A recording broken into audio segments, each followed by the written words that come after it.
Hello friends, good morning, જય શ્રી કૃષ્ણ. કેમ છો બધા? અત્યારે ઉનાળામાં ખૂબ જ ગરમી પડી રહી છે.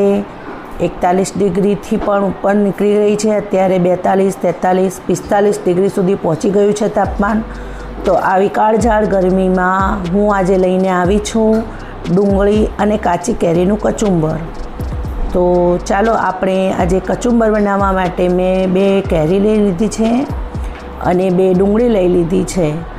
આવા ધગધગતા તાપમાનમાં પહેલાં આપણે આપણી સાવધાની તો રાખવી જ જોઈએ. આપણા શરીરની ખાસ સાવચવણી રાખવી જોઈએ. એટલા માટે જો શક્ય હોય તો ઘરની બહાર ન જ નીકળવું, અને છૂટકો જ ન હોય તો આપણે આ કાચી કેરી અને ડુંગળીના કચુંબરનું સેવન દરરોજ કરતા જ રહેવું જોઈએ. બરાબર છે? તો આજે મેં કચુંબર બનાવવા લઈ લીધી છે કાચી કેરી અને ડુંગળી. તો હું પહેલાં હવે એને છોલી દઈશ. જુઓ, મેં કાચી કેરી છોલવા લઈ લીધી છે, એક છોલી દીધી છે. હવે હું બીજી પણ છોલીશ. આ રીતે આપણે છોલ ઉતારી દેવાની છે. જુઓ, રોજ રેગ્યુલર આ રીતે કાચી કેરી અને ડુંગળીના કચુંબરનું સેવન તમારે લોકોએ અચૂક જ કરવું, જેથી આપણને લૂ લાગતી નથી. લૂ એક ભયંકર જેવો તાપમાન છે. તાવ આવી જાય છે ભયંકર, ઉલટી થઈ જાય છે, આપણને એ બધી તકલીફો ઊભી થાય છે. જુઓ, મેં કેરી અને ડુંગળીને સરસ રીતે છોલી દીધી છે. હવે હું એને સાફ પાણીથી ધોઈ નાખીશ, અને આનો આ વેસ્ટ વધ્યો છે એ હું મારા ગાર્ડનમાં નાખી દઈશ, એટલે ઓર્ગેનિક ખાતર થઈ જાય. જુઓ, મેં કેરી અને ડુંગળીને સાફ પાણીથી ધોઈ નાખી છે. હવે એને હું સરસ ઝીણી સુધારી લઈશ. જુઓ, આ રીતે હું એને કાપી નાખીશ અને અંદરથી ગોટલાને દૂર કરીશ. ગોટલો બહુ જ હાર્ડ છે, એકદમ કડક છે અંદરથી. ગોટલાની બહારની સાઈડ એકદમ કડક થઈ ગઈ છે, એટલે કાઢતા પણ થોડી વાર લાગી રહી છે. સાચવીને કરજો તમે પણ. જુઓ,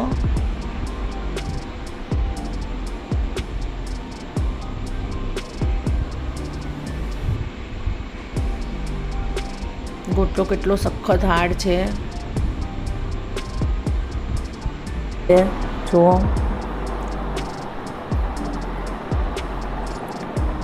કેરીને એકદમ ઝીણી હવે સુધારી લઈશું. અત્યારે જોરદાર ગરમી પડી રહી છે, તો તમારે વધુમાં વધુ પાણી પણ સેવન કરવું જોઈએ. અમે ખૂબ જ પાણી પીએ છીએ, અને લીંબુનું શરબતનું પણ સેવન કરવું જોઈએ. આપણે સૌએ અત્યારે આપણા હેલ્થનું ખૂબ જ ધ્યાન રાખવું જોઈએ. જુઓ, હું કેરીને પણ ઝીણી સમારી રહી છું. કેરીનું સેવન પણ ખૂબ જ જરૂરી છે. આ રીતે ઝીણી સમારીને હું એનું કચુંબર બનાવીશ. આપણા શરીરમાં ખાસ પાણીની કમી ન સર્જાય એનું ધ્યાન રાખવાનું છે. જુઓ, આપણી કેરી ઝીણી સમારાઈ ગઈ છે. મેં એને સરસ સુધારી લીધી છે. હવે હું ડુંગળી સમારીશ. ડુંગળીને હું આ ચોપરમાં જ કરીશ. આ ચોપર મેં તમને અગાઉના વિડીયોમાં બતાવ્યું હતું. મારું આ ચોપર એકદમ મારું ફેવરેટ છે. આ ચોપર મારું એકદમ ફેવરેટ છે. જુઓ, એના અલગ પાર્ટ્સ મેં આ રીતે અલગ કરીને જ મૂકી દઉં છું, અને જ્યારે જરૂર હોય ત્યારે આ રીતે જોઈન્ટ કરીને હું વાપરું છું. જુઓ, હવે એની અંદર ડુંગળી કાપીને નાખીશ. હું ડુંગળીનો આ પાર્ટ્સ હું કાઢીને નાખીશ, અને ડુંગળીના મોટા સેજ કકડા કરીને એની અંદર હું ચોપરમાં નાખી દઈશ, અને પછી આ રીતે કરીશું. બંને ડુંગળીને આ રીતે મોટા પીસમાં જ કાપી નાખીશું, અને એનો બેડ પાર્ટ્સ કાઢી નાખવાનો છે.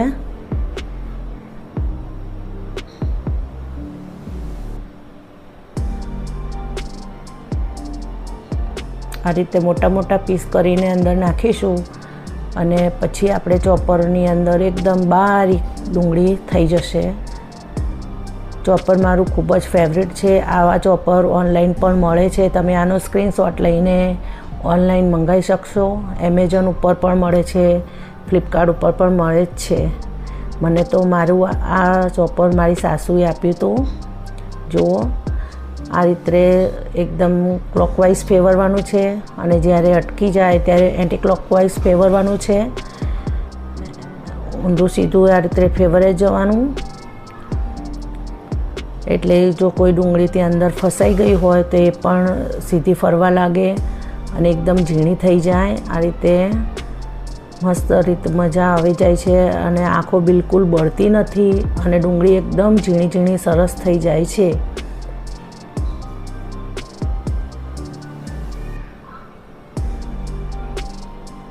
આમાં બાળકો પણ ઇઝીલી ડુંગળી કે કોઈ પણ વસ્તુને સરસ ચોપ કરી શકે છે. કોઈ પણ બાળકને પણ આપણે આપી દઈએ કે લે ભાઈ કરી દેજે ડુંગળી તો ઇઝીલી કરી જ નાખે છે. મારા બાળકો પણ આની અંદર ચોપ કરી દે છે.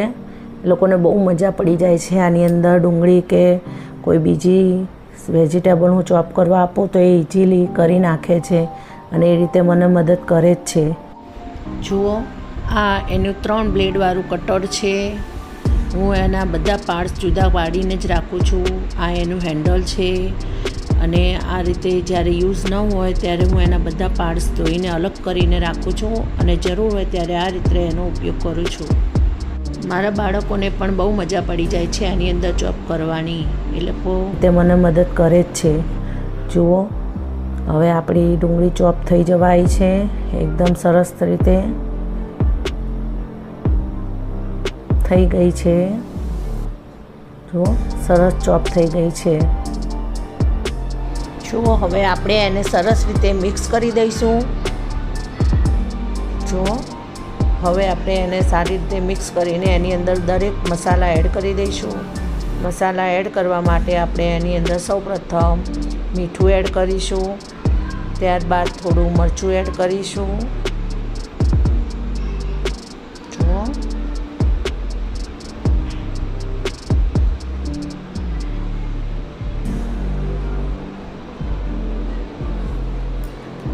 આ ચાટ મસાલો છે એની અંદર થોડું ગળપણ પણ રહેલું છે એટલે ગળપણવાળું છે એટલે વધારે સ્વાદિષ્ટ લાગે છે. કેરીની ખટાશ અને એની અંદર રહેલી ચાટ મસાલાની અંદર રહેલી ગળપણ બહુ જ મસ્ત લાગે છે. કોમ્બિનેશન સારું હોય છે. હવે આપણે એની અંદર થોડું સંચળ નાખીશું. ગરમી વધારે છે એટલે મરી પાવડર નથી નાખતી પણ સંચળથી સારું એવું પાચન પણ થાય છે અને સ્વાદ પણ સરસ આવે છે. જુઓ આ રીતે તમારે દરરોજ કેરી અને ડુંગળીનું કચુંબર અચૂક બનાવવાનું અને એનું સરસ રીતે સેવન કરવાનું. રેગ્યુલર સેવન કરશો તો લૂ લાગશે નહીં અને આવી ભયંકર ગરમીમાં તમે બચી શકશો. લૂ એક એટલી ભયંકર છે સ્થિતિ કે આપણને તાવ આવશે તો અઠવાડિયા સુધી તો ઊભા થઈ શકીશું નહીં. બહુ ભયંકર ઝાડા ઉલટીના કેસ બની જાય છે. તો પ્લીઝ તમે આ રીતના કેરી અને ડુંગળીનું કચુંબરનું સેવન કરજો. વધુને વધુ પાણી પીજો અને હેલ્ધી રહેજો, સ્વસ્થ રહેજો પ્લીઝ. ઘરમાં દરેકને તમારે આ રીતે સલાડ ખવડાવવાનું જ છે અને પાણી પણ ખૂબ ને ખૂબ પીવાનું છે જેથી આપણી બોડીમાં પાણીની કમી સર્જાય નહીં, પાણીની અછત ના સર્જાય. જુઓ આ રીતે તમારે મસ્ત રીતે સલાડ તૈયાર કરીને કચુંબર તૈયાર કરીને ચોક્કસથી ખાવાનું જ છે. હેલ્ધી રહો, સ્વસ્થ રહો. જય શ્રી કૃષ્ણ. Good bye. આવજો. ખૂબ પાણી પીજો. બાય.